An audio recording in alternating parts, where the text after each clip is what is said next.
Muy bien, mis hermanos, saludos a cada uno de ustedes. En esta mañana queremos darles una cordial bienvenida. Vamos a comenzar este estudio para el día de hoy. Nos encontramos en un cuarto día de la semana y ya casi para finalizar este mes vamos a estudiar el día de hoy un tema importante como lo hacemos todos los días y queremos que donde ustedes puedan encontrarse también puedan acompañarnos en este estudio que vamos a tener. Antes de poder comenzar, de poder abrir las Sagradas Escrituras, queremos invitarles, donde ustedes se encuentran, puedan acompañarnos en la oración. Vamos a comunicarnos con el Creador. Padre bendito, usted que está en los cielos, santificado sea su nombre. Oramos en esta mañana porque sabemos que necesitamos de usted. Necesitamos de ese intercesor, de ese abogado, para que nos pueda defender ante el Tribunal de Justicia. Necesitamos que nos dé fuerza, esperanza, victoria en cada momento que lo empleemos nuestra virtud en el cristianismo. Te pedimos por cada uno de tus hijos que van a escuchar este audio, usted pueda bendecirles, Señor, en el sentido de la palabra, que se abra su mente y que ellos puedan escudriñar y puedan alimentarse.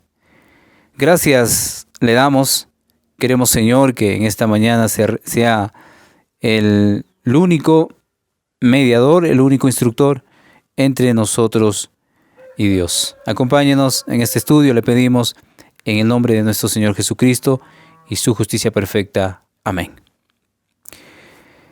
Muy bien, mis queridos hermanos, amigos y todos, una vez más, bienvenidos. Vamos a hablar de Roma en dos fases. El día de hoy, el título, Roma en dos fases. Queremos invitarles a que puedan buscar en el libro de Daniel, capítulo 8, verso 11 y 25. Si tienen ahí sus Biblias, acompáñenos con la lectura. Capítulo 8, verso 11 del libro de Daniel. Y también vamos a leer el verso 25. Dice el verso 8. Vamos a leer el verso 11, perdón. Aún se engrandeció contra el príncipe de los ejércitos, y por él fue quitado el continuo sacrificio, y el lugar de su santuario fue echado por tierra. La palabra de Dios habla de aquel personaje que se engrandeció contra el príncipe de los ejércitos, con el Señor Jesucristo. Y cuando se engrandeció, dice, fue quitado por él el continuo sacrificio, y en lugar de su santuario fue echado por tierra. Recuerden, queridos hermanos, que cuando se levantó el papado, había perseguido a la iglesia por 1260 años. Y todo lo que se hacía anteriormente, como guardar de repente el cuarto mandamiento, se dejó de lado. Por eso que hoy encontramos a la gente guardando un día falso, guardando el día del sol, adorando al dios sol como lo hacían los paganos en la antigüedad. Entonces, este ser se engrandecería en el sentido espiritual y prácticamente quitaría el lugar de nuestro Señor Jesucristo. Hoy es adorado a través de una imagen, es adorado a través de un día, y lo que sucede es que no es una correcta adoración a lo que representa este pasaje. El continuo sacrificio, ustedes saben que nuestro culto debe ser tanto en la mañana como en la tarde. Pero muchas veces nosotros, al tener en cuenta de lo que está pasando, solo miramos y cerramos los ojos. Pero cuando en la realidad no debería ser así, deberíamos actuar. Nosotros, muchos de los que estudiamos la palabra de Dios, sabemos que está mal lo que hacen las iglesias. La Iglesia Católica Romana te menciona, te adoctrina que tú debes ir a confesar tus pecados a un hombre, a los sacerdotes pecadores como nosotros. La Iglesia Evangélica, Iglesia Adventista y todas las iglesias nos enseñan que debemos ir a nuestros consejeros a pedir consejo y a confesar también algunos pecados que de repente nosotros hemos cometido. Y se hace a diario este sistema de trabajo con la gente que no tiene conocimiento. Ha buscado a Dios a través de los hombres, pero lo más interesante es que han confesado sus pecados a los hombres. Y por lo tanto, Satanás ha salido con las suyas porque ha echado por tierra toda la verdad cuantas veces quiso. Y ha introducido la falsedad, la teoría pagana dentro de las iglesias. El verso 25 dice, queridos hermanos, del capítulo 8 del libro de Daniel: con su sagacidad hará prosperar el engaño, imagínense, en su mano, y su corazón se engrandecerá, y sin aviso destruirá a muchos, y se levantará contra el príncipe de los príncipes, pero será quebrantado aún no por mano humana, aunque no por mano humana. Hermanos queridos, ustedes saben que el papado de Roma en esta época ha hecho brillar su ser. La gente lo adora, la gente le toma reverencia a este hombre de pecado. Y la gente cree que él es el santo enviado de Dios, el vicegerente. Por eso vamos a encontrar la inscripción en su mitra cuando dice Vicario Bifildei. Nosotros lo decimos con responsabilidad. No queremos atacar a los miembros de la Iglesia Católica Romana. Nosotros vamos a hablar la verdad y decir lo que está escrito. El Señor nunca mandó que tuvieran que hacer los hombres acá, representarlos como si fueran Dios. Tiene representantes, pero esos representantes únicamente son sus instrumentos, no son llamados ni vicegerente ni nada por el estilo. Pero este hombre, conocido como el papado de Roma, ha hecho de la religión su deleite, y mucha gente y naciones poderosas van en pos de este personaje, como si él fuera el único en esta tierra santo, cuando también en la Biblia encontramos a muchos santos que pueden dar a conocer la parte espiritual. Entonces, hermanos queridos, dice también el libro de Apocalipsis, el capítulo 19-16. Vamos a buscar el libro de Apocalipsis, el capítulo 19 y el verso 16, para poder dar lectura a lo que dice la palabra de Dios en esta mañana. Capítulo 16 y el verso, o capítulo 19 y el verso 16 dice lo siguiente: y en su vestidura y en su muslo tiene escrito este nombre: Rey de Reyes y Señor de Señores. Mencionando el profeta Juan, dice que hay una inscripción en el vestido de este personaje todopoderoso: Rey de Reyes y Señor de Señores. Alguien que no puede quitarle su nombre, alguien que acá no puede llamarse rey. Por eso que muchas veces nos sentamos a meditar por qué se pusieron reyes. ¿Es que acaso no fue un personaje en la antigüedad llamado Saúl que quiso que fue puesto como rey porque la gente idólatra pedía un rey? El pueblo de Dios no debería tener reyes, pero la gente pedía un rey, ser gobernado por un rey, como los paganos. Hoy en día los paganos se sienten y creen que son reyes, pero cuando ese título no les corresponde a ellos, hay un solo rey, nuestro Señor Jesucristo y el Padre. Dice, queridos hermanos, también el libro de Apocalipsis, capítulo 17, verso 14. Vamos a buscar el libro de Apocalipsis, capítulo 17 y el verso 14. Y miren lo que dice las Sagradas Escrituras: pelearán contra el Cordero y el Cordero los vencerá, porque Él es el Señor de señores y el Rey de reyes, y los que están con Él son llamados, elegidos y fieles. Noten el título que el Padre permite que el Hijo tenga: Rey de reyes, Señor de señores. ¿Y por qué se permite hoy en día llamar a alguien Señor en la tierra o llamar Rey aquí en la tierra? ¿Es que acaso el vino de Babilonia ha embriagado a mucha gente, incluso a los cristianos? Podemos decir que sí. El vino de Babilonia ha sido prácticamente regado en el mundo entero. La gente hoy en día cree en un personaje que está haciendo historia. El papado de Roma, el representante, el vicegerente, de acuerdo a su teoría sacada de contexto en la palabra de Dios, presentan a este personaje como si no tuviera pecado. Queridos hermanos, el Señor Jesucristo, cuando estuvo en esta tierra, ni siquiera Él tuvo el gran anhelo de llamarse Dios. Solo podríamos decir que cuando le preguntaban decía: tú lo has dicho. Pero no fue capaz de llamarse como hoy en día el hombre es capaz de llamarse siendo pecador. Entonces vamos a leer el testimonio que se encuentra en el Conflicto de los Siglos, página 438. Dice: la línea de profecía en la que se encuentran estos símbolos comienza con Apocalipsis 12.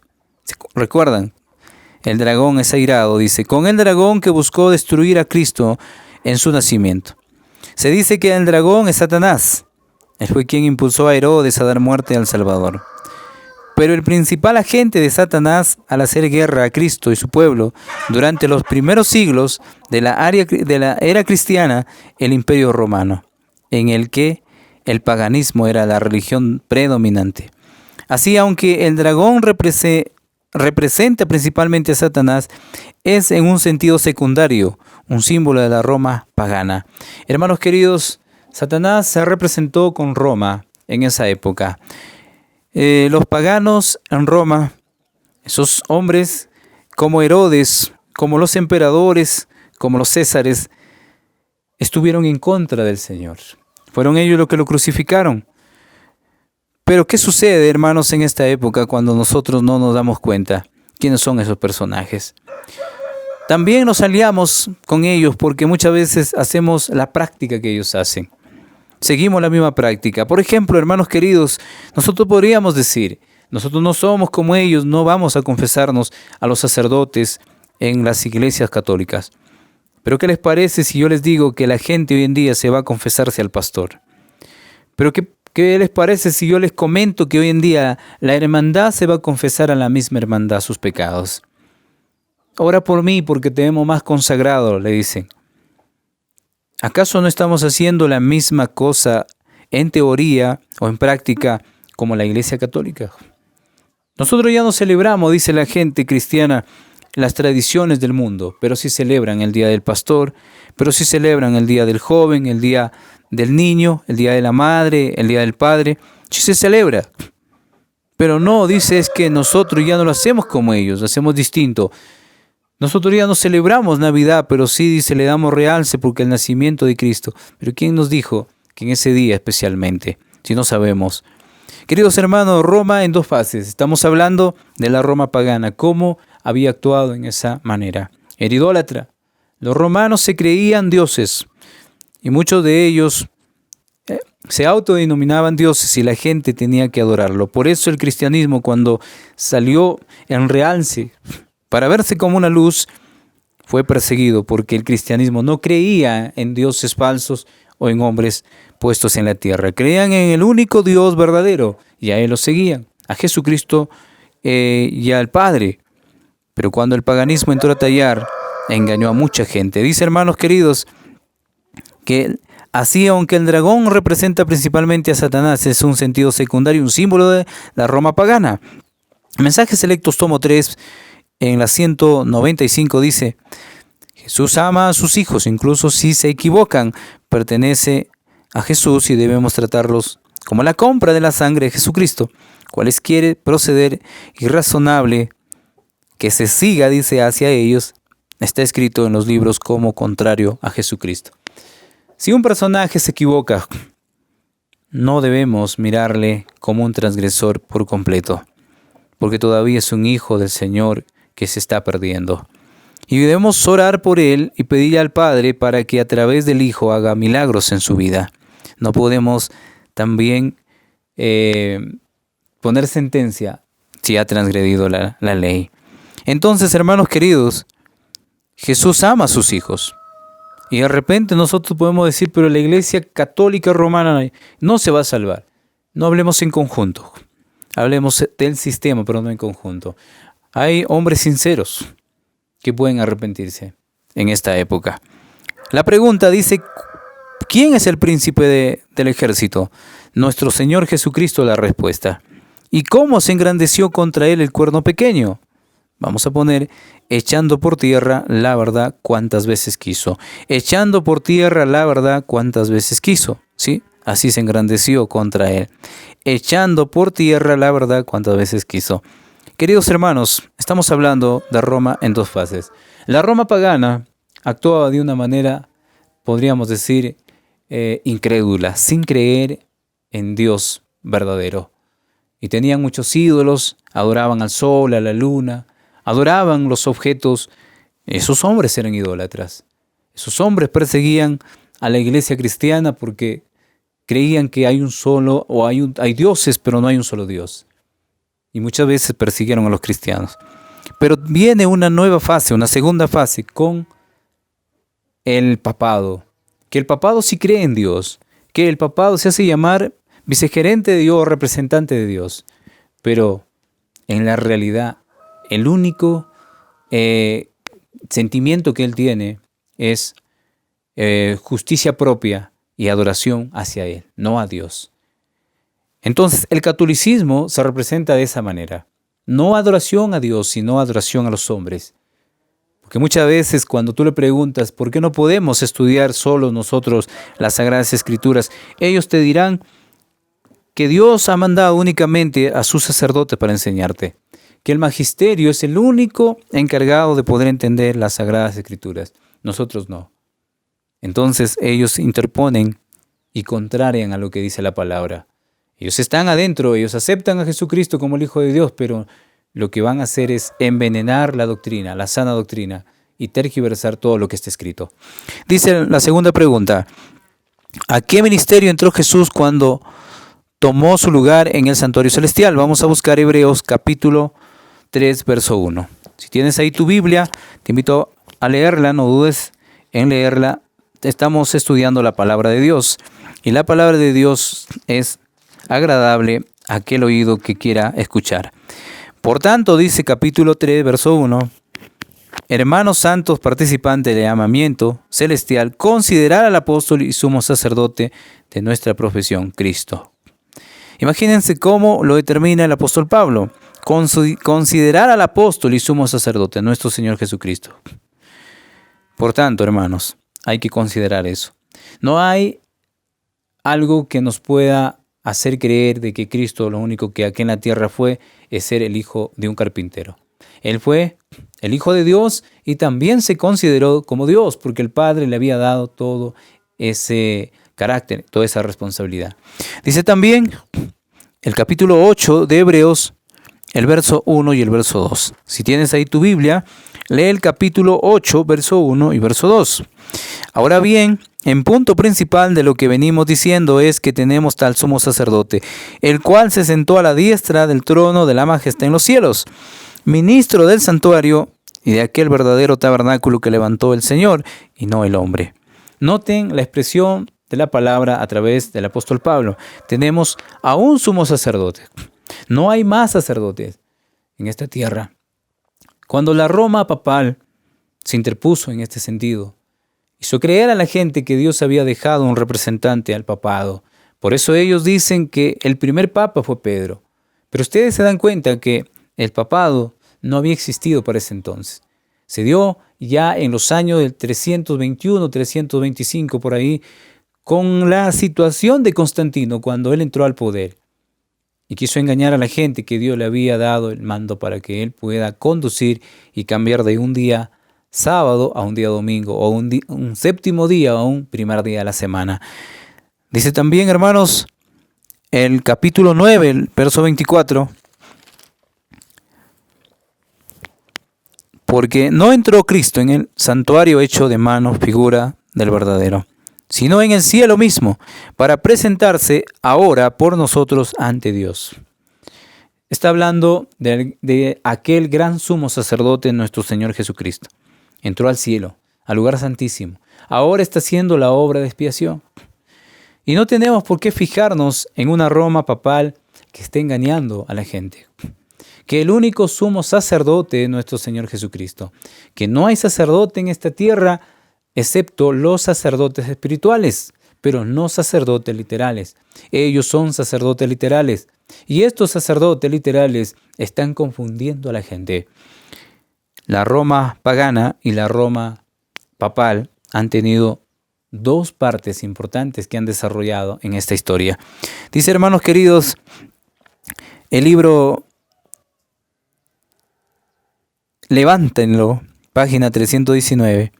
Jesús es nuestro abogado, nuestro sumo sacerdote, nuestro intercesor. Es el único. No fijes tu mirada en los hombres.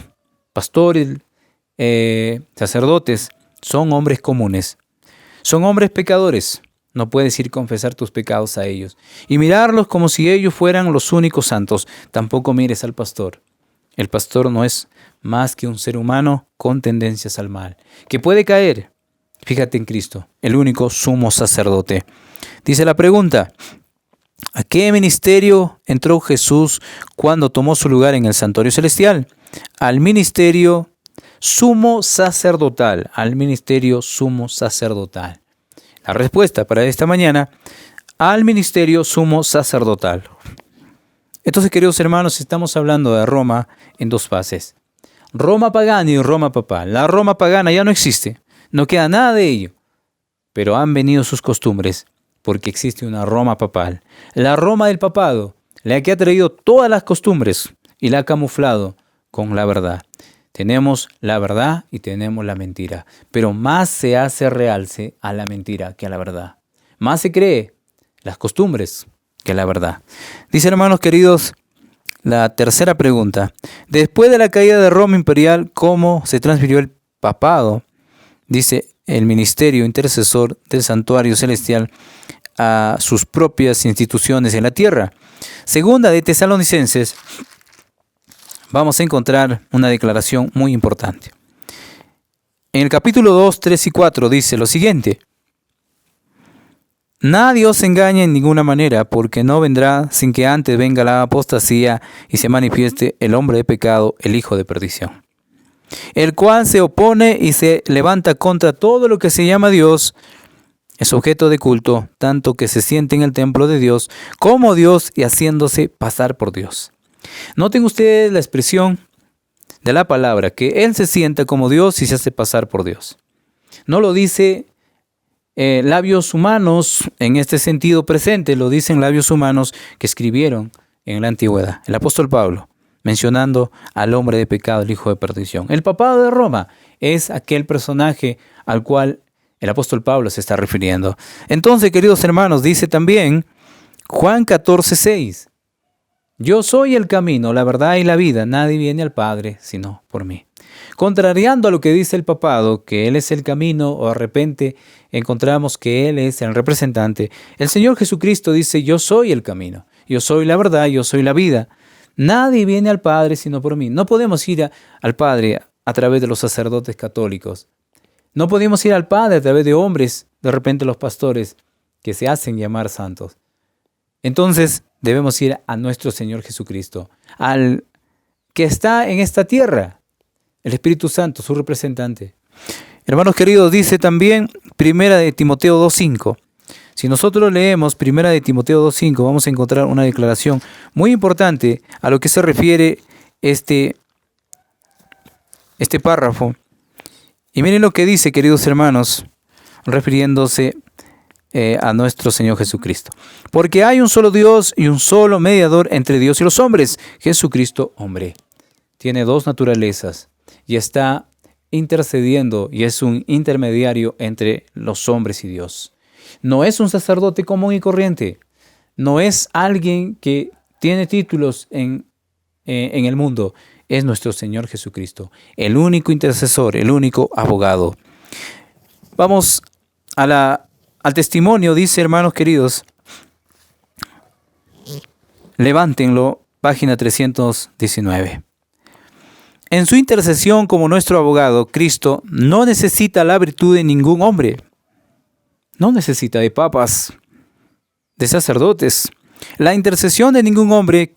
Cristo es el único portador del pecado, la única ofrenda por el pecado. La oración y la confesión deben ofrecerse únicamente a aquel que ha entrado una vez para siempre en el lugar santísimo. No debemos confesarnos ante hombres. No debemos cometer el error garrafal de confesarnos ante hombres pecadores como nosotros. Vayamos al único intercesor. Lo puedes encontrar en cualquier lugar, no específicamente en un templo. Lo puedes encontrar en tu casa, en la calle, donde tú puedas estar. Solo menciona a través de la oración y confiesa tus pecados y serás perdonado. Dice también la fe por la que vivo. 105. Los sacerdotes y gobernantes no tienen derecho a interponerse entre Cristo y las almas por las cuales Él murió, como si estuvieran investidos con los atributos del Salvador, fueran capaces de perdonar la transgresión y el pecado. Ellos mismos son pecadores, son simplemente humanos. Recuerden esto, los sacerdotes, los hombres, no tienen más poder que Cristo. Pero lamentablemente hay una tendencia al mal. Los hombres confían más en los hombres y confiesan sus pecados a los hombres. Y no son capaces de confesarse a Cristo como su único Salvador. La misma palabra nos dice, queridos hermanos, en el capítulo 6 del libro de Mateo y el verso 6. Cuando tú ores, entra en tu aposento y confiesa a tu Padre que está en secreto, y Él te va a recompensar en secreto. No podemos ir a los hombres ni tampoco a nuestros pastores a confesar nuestros pecados porque es una falta. Tenemos un solo intercesor y es nuestro Señor Jesucristo. Dice la pregunta, ¿cómo se transfirió el papado, el ministerio intercesor del Santuario Celestial a sus propias instituciones? Con el hombre de pecado. Con el hombre de pecado. Podemos poner ahí los sacerdotes. Con el hombre de pecado, los sacerdotes terrenales. La segunda pregunta, ¿por qué este cambio es inaceptable? Porque tenemos al único intercesor, nuestro Señor Jesucristo. Porque tenemos al único intercesor, nuestro Señor Jesucristo. Por eso es inaceptable lo que la Iglesia Católica menciona. En esta mañana hemos estudiado la Roma en dos fases, Roma pagana y Roma papal. ¿Estamos viviendo en la Roma pagana? No, estamos viviendo en la Roma papal.